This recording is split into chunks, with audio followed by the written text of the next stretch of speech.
떠나요 둘이서 모든 걸 훌훌버리고.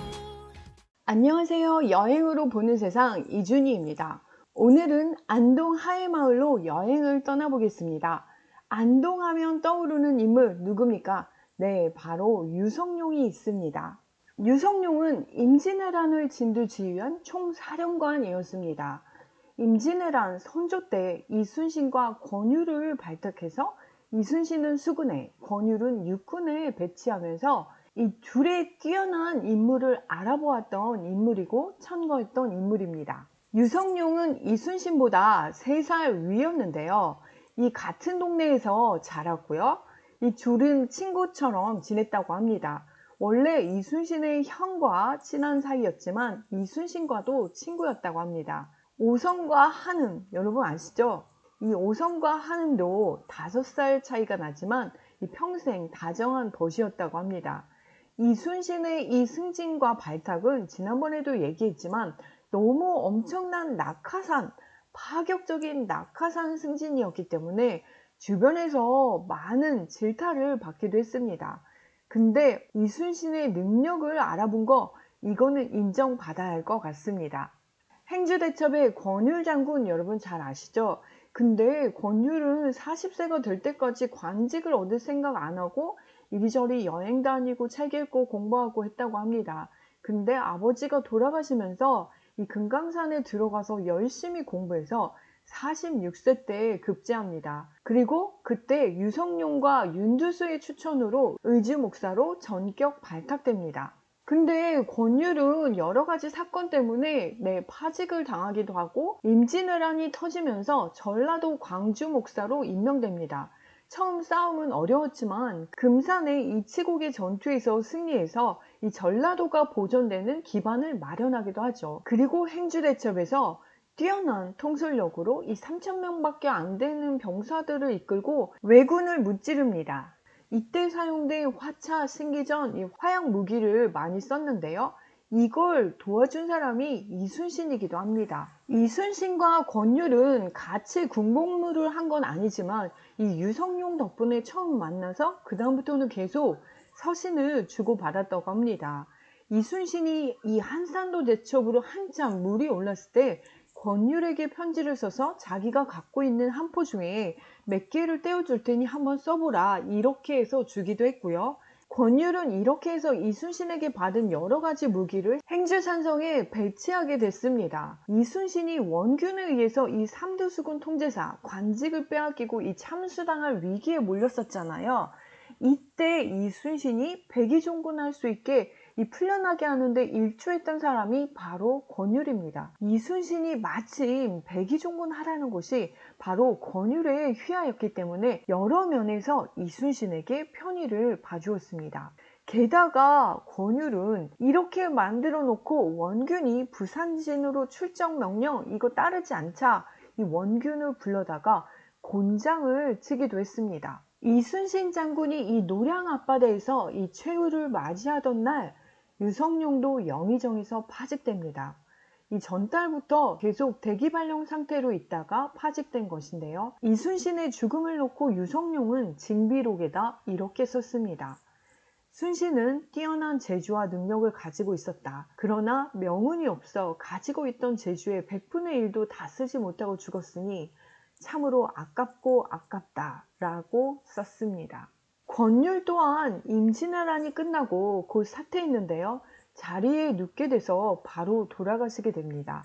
임진왜란을 지켜낸 많은 의병들도 있었고 숨은 영웅들도 많았지만 그 중에서도 유성룡, 이순신, 권율 최고의 명장이고 그리고 재상이었던 것 같습니다. 유성룡은 이 국가 비상시국인 이 전시의 최고의 재상이었습니다. 임진왜란 7년에 걸쳐서 정말 피눈물 나는 고생을 실제로 하였는데요. 이 변덕스럽고 무능한 선조를 데리고 피난을 가기도 했고요. 명나라에서 지어놓은 병사들의 이 먹을 거를 챙기고 가장 생고생을 많이 한 재상이 아니었을까 싶습니다. 유성룡은 임진왜란이 4월달에 터지는데요. 5월달부터 이 피난길인 개성에서 영의정으로 임명됩니다. 일부 대신들은요, 이 전쟁 책임론을 들어서 유성룡 파면돼야 된다, 이렇게 하기도 했고요. 이 전쟁 내내 전란을 누비면서 온갖 모략 속에서도 이 선조를 모셔야 됐습니다. 이 조선시대 영의정을 맡은 사람이 모두 173명인데요. 그 중에서 가장 고달팠던 영의정이 유성룡이 아닐까 싶습니다. 게다가 지병으로 치질을 앓았거든요. 그래서 거의 기다시피 이렇게 출근을 했다는 기록도 있습니다. 임진왜란 때 도와주러 명나라 장수 이여손과 군대가 들어왔는데요. 선조는 버선발로 달려갑니다. 명나라 군사들은 이 황제인 만력제의 명으로 조선을 도우러 오긴 왔지만 선조나 유성룡의 말에 고분고분하지 않았습니다. 행패도 심했고 이 명나라 군사들의 행패가 왜군보다 더 심할 정도라는 말도 있었죠. 게다가 이여송의 군대는 이 평양 탈환전에서 이 대승을 거뒀는데 다음에 백제간에서 패배를 합니다. 그러다 보니까 자기 일처럼 싸우지 않고 적당히 좀 마무리하려고 했었고요. 일본군을 추격하지 말라는 명령까지 내립니다. 눌러앉은 이 명나라 군사들 얼마나 먹어대겠습니까?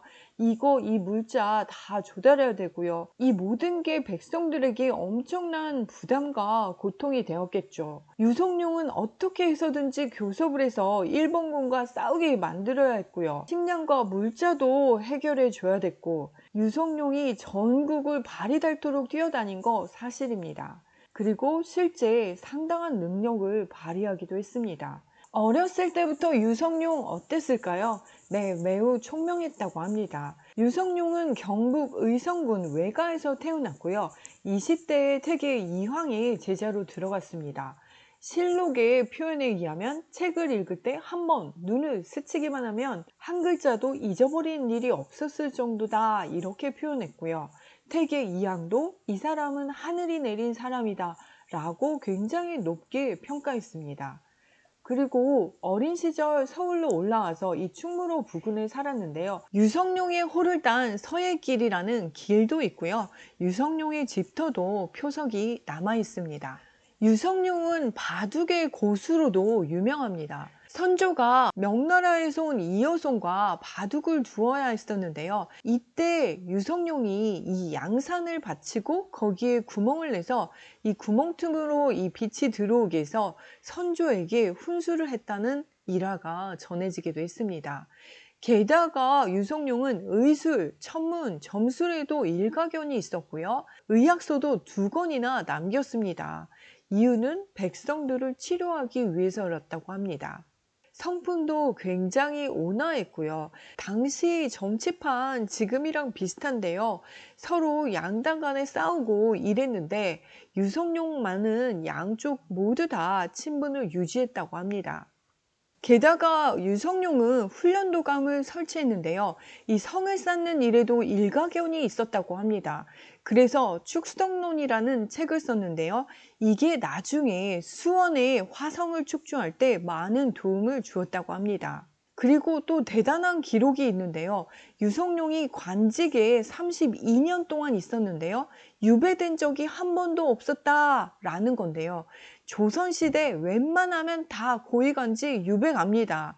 유배가 없었다는 건 그만큼 유성룡이 유연하게 처신을 잘했다는 것을 뜻하기도 하고요. 반면에 약점이 되기도 합니다. 당시의 성리학자들은 유배 가는 게 자랑이었거든요. 왜냐하면 이 입 바른 소리, 굽힘 없는 기계 이런 거 보여줘야 됐거든요. 어쨌든 유성룡은 오랜 공직생활 동안의 처신을 굉장히 잘했던 것 같습니다. 전란이 끝나갈 무렵에 이 조선과 일본이 합세해서 명을 치려한다라는 이런 말도 안 되는 무고를 한 사건이 있었는데요. 이를 해명하기 위해서 유성룡한테 선조는 갔다 오라고 명을 합니다. 근데 유성룡이 노모가 있어서 못 가겠다라고 사양하는데 이 일로 난리가 나죠. 유성룡에 대한 탄핵 상소가 매일같이 올라옵니다.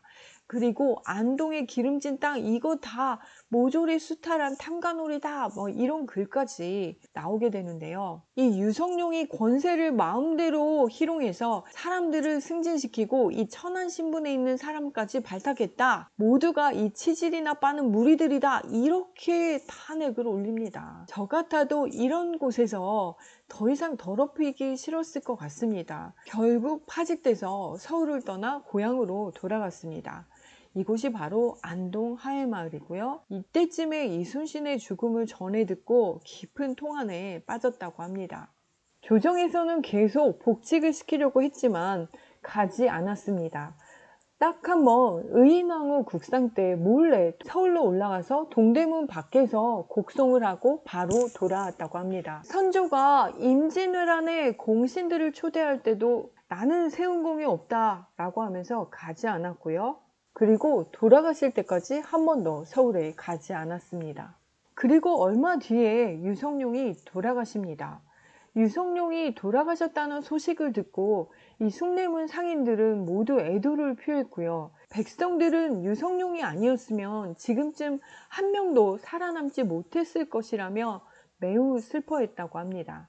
지금부터는 안동 하회마을 구경하고 그리고 이곳에 와서 유성룡이 쓴 징비록 이거에 대해서 알아보도록 하겠습니다. 지금 사진으로 보시는 이 안동 하회마을 전경은요, 여러분들이 부용대에 올라가시면 모두 다 찍을 수 있는 사진 명소입니다. 사진에서 보이는 것처럼 안동 하회마을은 이렇게 물길이 마을 전체를 휘돌아 감고 돌아 나가는 그런 형태로 되어 있습니다. 하회마을의 모양은 바로 연화부수형이라고 하는데요. 연꽃이 물에 떠 있는 그런 모양이라고 합니다. 그리고 이 마을이 연꽃이 되는데 연꽃의 꽃술에 해당하는 자리가 바로 유성룡의 집안과 관련이 있습니다. 풍산 유씨 대종택인 양진당과 그리고 유성룡의 종택인 충효당입니다. 하회마을 집들에는 이런 글귀가 많이 붙어 있는데요. 착한 일을 많이 하여 선을 쌓는 집에는 반드시 경사스러운 일이 있다 라는 그런 격언을 붙여놓기도 했다고 합니다. 하회마을에 처음 들어온 유씨들이 몇 대에 걸쳐서 수많은 선행을 하였다고 합니다. 영국의 엘리자베스 여왕이 1999년에 한국을 방문했는데요. 그때 가장 한국적이고 자연스러운 모습을 보고 싶다 해서 하회마을에서 73번째 생일 파티를 여기서 합니다. 그래서 유성룡의 종택인 충효당에 들리고 이 충효당 앞에다가 구상나무 한 그루를 식수로 심었는데요. 지금 현재는 굉장히 커 있더라고요. 엘리자베스 여왕이 신발을 벗고 충효당에 올라가는 모습도 굉장히 화제가 됐고요. 이 생일 파티를 한국식으로 이렇게 차려줘서 되게 감동받았다고 합니다. 그리고 2019년에 엘리자베스 여왕의 둘째 아들이 왔다 갔죠. 앤드류 왕자인데요. 어머니가 다녀간 지 20년 만에 하회마을에 다시 들러서 어머니가 걸었던 길을 똑같이 걸었는데요. 이 충효당에도 들리고 안동 농수산물 도매시장 가서 사과를 사갔다고 합니다. 이 안동 사과의 맛에 푹 빠졌고요. 봉정사까지 갔는데요. 이 구간을 로얄웨이라고 명명했습니다. 엘리자베스 여왕이 갔던 길을 아들이 똑같이 갔고요. 영국도 역시 전통을 중시하는 나라답습니다. 그리고 2005년에는 이 안동에 아버지 부시 대통령이 왔다 갔고요. 2009년에는 아들 부시 대통령이 대를 이어서 다녀갔습니다. 이 덴마크 여왕도 오고 독일 총리도 오고 어쨌든 이 하회마을은 한국의 대표적인 마을이자 이 세계적인 명소가 되었습니다.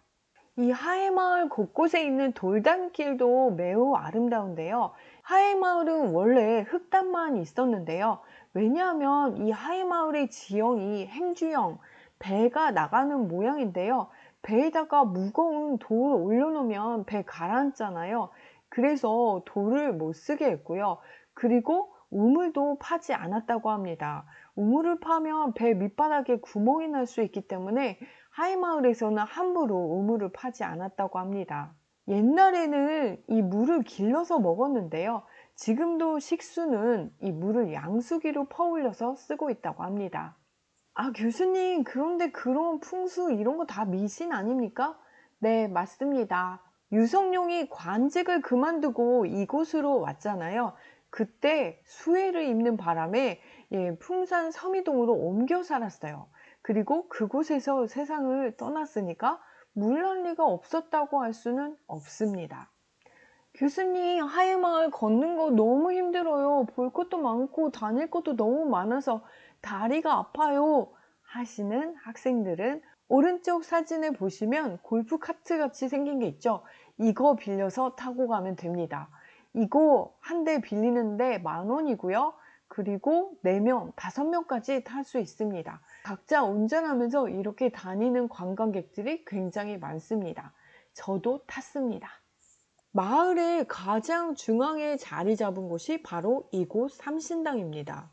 이곳에는 이 나이가 600년이나 되는 굉장히 큰 느티나무가 있는데요. 이 풍양 유씨 집안이 이 마을에 들어왔을 때 심었다고 합니다. 이 하회마을에서 모든 길은 다 삼신당으로 통하게 되어 있는데요. 이 하회마을 집들이 이 삼신당을 중심으로 해서 강을 향해 배치되어 있습니다. 그래서 집이 향하는 방향이 제각각입니다. 이게 이 마을의 가장 독특한 점이라고도 볼 수 있습니다. 삼신당을 산으로 보면 모든 집들이 배산 임수 형태를 취한다라고 볼 수도 있습니다. 이 600년 된 느티나무는 신목인데요. 둘레에는 이렇게 소원을 적은 종이가 빼곡하게 달려 있습니다. 여러분도 여기 가셔서 소원 한번 빌고 가세요. 마을 앞에 강변 쪽에 가면 소나무들이 엄청 많이 있는 만송정 숲이 있습니다. 이 소나무 숲 앞을 바라보면 부용대라는 바위산이 있는데요. 이 거친 기운을 완화하기 위해서 유성룡의 형인 유은용이 이 소나무 망구류를 심었다고 해서 만송정이라고 불립니다. 이 사진은 바로 만송정에서 바라본 부용대입니다. 부용대의 양쪽 끝에는 바로 유성룡과 유성룡의 형이 각각 살았는데요. 이 바위길에 아주 작은 길이 있다고 합니다. 그래서 유성룡이 형을 만나러 갈 때는 이 바위길로 다녔다고 합니다. 차로 이 부용대 뒤쪽에 가실 수 있고요. 부용대는 생각보다 높지 않아서 제가 만송정에서 봤을 때는 저기 어떻게 올라가지 걱정했는데 막상 올라가니까 생각보다 얕은 언덕이었고요. 이곳에 올라가야지만 하회마을 전체를 내려다볼 수 있기 때문에 무조건 가야 되는 곳입니다. 만송정 양쪽 길에는 이렇게 산책 코스가 있는데요. 오른쪽 사진에서 보이는 것처럼 굉장히 길게 펼쳐진 아름다운 숲속 산책길이 있습니다. 이제 하회마을을 나와서 병산서원으로 가볼게요. 이곳은 트레킹 코스로도 굉장히 유명합니다. 왜냐하면 길이 아스팔트로 포장되어 있지 않는 그냥 맨 도로로 되어 있습니다. 아니, 사람들이 그렇게 많이 방문하는데 아직도 아스팔트가 안 깔려 있어요? 네, 일부러 병산서원에서 거부했다고 합니다. 시에서 해준다고 할 때마다 이곳은 자연 그대로 남기는 게 좋겠다, 이렇게 해서 아직까지 흙길입니다. 근데 여기 병산서원 찾아가면서 아니 흙길이라서 제가 길을 잘못 들었나 여러 번 생각하기도 했습니다. 근데 생각해보면 이 자연 그대로 놔둔 것이 얼마나 소중한지 제가 알게 됐습니다. 너무나 아름다운 서원이고요. 이 서원은 그렇게 크지는 않지만 정말로 제가 가본 중에 예쁜 그런 서원이었습니다. 이 서원은 드라마에서도 많이 나왔는데요. 드라마 철인 왕후에서도 병산서원의 만대루에 올라서 드라마 촬영을 했다고 합니다. 그리고 병산서원은 서원 건축의 백미라고 이렇게 유명세를 타면서 많은 사람들의 사랑을 받고 있습니다. 병산서원은 원래 인근에 있는 이 풍악서당을 유성룡이 이곳으로 옮겨오면서 시작됐는데요. 이 유성룡이 나중에 돌아가시자 이 제자들이 유성룡의 학문과 덕행을 추모하기 위해서 유성룡의 위패를 봉안했습니다. 그리고 이름을 병산서원으로 개칭했는데요. 나중에 철종 14년에 병산서원이라는 이름으로 사액을 받습니다. 이 사액이 뭐냐면 임금이 서원에 액자를 내리는 거고요. 국가가 여러 가지 혜택을 주면서 서원으로 인정한다는 뜻이죠. 근데 유성룡의 이름값에 비하면 이거 임금의 사액이 너무 늦어진 거 아니에요? 철종 14년이라니. 어쨌든 그 뒤에 흥선대원군의 서원철폐, 이거 있었잖아요. 그때 살아남았습니까? 그때 서원이 훼손되지 않고 지금까지 남아있는 서원 중에 하나입니다. 안동 지방에서는 태계 이황 선생을 모신 도산서원과 이 유성룡을 모신 이 병산서원이 철폐를 면하게 됐고요. 병산서원은 게다가 특이하게 유네스코 세계유산 2관왕으로 유명합니다. 2010년에 유네스코 세계유산으로 지정됐는데요. 나중에 2019년에 한국의 서원 9개가 세계유산으로 지정돼서 그 중에 이 아름다운 병산서원이 포함돼서 세계문화유산 2관왕을 차지하게 됐습니다. 병산서원으로 들어가는 이 사진에서 보이는 것처럼 첫 번째 문이 복례문인데요. 이 복례문을 지나면 연못이 나옵니다. 이 네모난 연못이 나오고요. 공부를 할 수 있는 공간인 입교당이 뒤쪽에 있고요. 가장 아름다운 곳은 바로 만대루입니다. 지금 사진으로 보시는 것이 바로 만대루입니다. 제가 갔을 때는 만대루에 못 올라가게 이번에는 막아놨더라고요. 근데 만대루 위에 올라서면 저렇게 낙동강변이 쫙 내려다 보이고요. 그리고 이 정자 형태가 굉장히 길게 돼 있고 앉으면 이 자연 풍광이 그대로 다 보여서 너무나 아름다운 곳입니다. 이렇게 자연 풍광을 빌려오는 것을 차경이라고 하는데요. 우리나라 건축물들 대부분이 이 차경의 원리를 씁니다. 한 폭의 풍경화를 이 정원으로 쓰고 있는 것과 마찬가지 효과가 있습니다. 이 만대루가 얼마나 넓은지 200명이 한꺼번에 앉을 수가 있다고 합니다. 만대루의 이름은 어디서 따왔을까요? 당나라 두보의 시에서 나온 글귀입니다. 취병의 만대, 즉 푸른 병풍 같은 산은 해질 무렵에 마주하면 아름답다 라는 뜻이죠. 여기서 가져온 말이 바로 만대루입니다. 근데 이 만대루에 이상한 것이 하나 있습니다. 이 천장 한쪽을 자세히 보시면 이렇게 북이 달려 있는데요. 이게 뭘까요? 네, 이 북은 서원에 3가지 금기하는 게 있는데요. 바로 여자와 사당패, 술이라고 합니다. 근데 이 3가지 중에 하나가 들어왔을 때 북을 친다고 합니다. 병산서원의 유생이라면 이 3가지는 반드시 금해야 됩니다. 병산서원 입구 쪽에는 이렇게 소나무가 세워져 있는데요. 이거는 부시 대통령이 심었던 소나무입니다. 엘리자베스 여왕은 충효당에다가 구상나무를 심었고요. 부시 대통령은 이곳 병산서원에다가 식수를 했습니다. 이 두 분 모두 유성룡과 관련된 곳에 이렇게 나무를 심어서 기념했다고 합니다. 이 병산서원에서 제일 눈에 띄는 거 저는 저 꽃분홍, 완전 찐분홍색 배롱나무입니다. 배롱나무가 저렇게 사방에 펼쳐져 있고요. 하늘은 파랗고 그리고 꽃들은 이렇게 찐분홍에다가 이 목조 건물이 너무나 자연스럽게 어울려서 정말 아름다운 곳 중에 한 곳이 되었습니다. 안동 또 가볼 곳 없습니까? 아까 제가 하회마을에서 나오면서 이 하회 세계탈 박물관이 있는데요. 깜빡했네요. 안동의 하회마을 중에서도 아까 삼신당 갔었잖아요.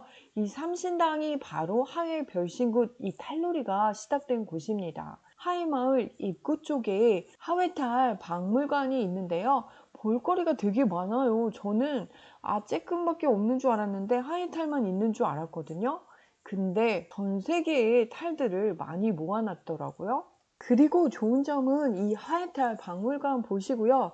너무 덥고 힘들잖아요. 1층에 카페 있는데 정말 맛있습니다. 연유 식빵도 진짜 맛있고요. 아이스 카페라떼 완전 맛있습니다. 그리고 팥빙수 시켜 드셔도 되고요. 여러분 너무 힘드니까 꼭 드시고 가셔야 돼요. 안동 하회마을은 하루에 다 볼 수 없을 것 같아요. 너무 볼거리가 많거든요. 그래서 안동 하회마을에 가시면 1박 2일은 하셔야 될 것 같아요. 최소 1박 2일은 하셔야 되는데, 안동 시내에다가 숙소를 정하실 때는요, 시내 쪽도 구경할 게 되게 많더라고요. 그래서 지금 보시는 것처럼 고려에서 시작해서 조선으로 가는 길 하면서 문화재들이 있는 곳곳을 이렇게 걸을 수 있도록 표시를 해놨는데요. 볼 것이 정말 많았습니다. 그러면 안동 하회마을 다 구경한 건가요? 아니요, 아니요. 저 지금 유성룡과 관련된 옥연정사랑 겸암정사 안 했어요. 그리고 진비록 어떻게 쓰게 됐고 어떤 책인지 2부에서 보도록 할게요. 그러면 여기까지 하겠습니다. 수고하셨습니다.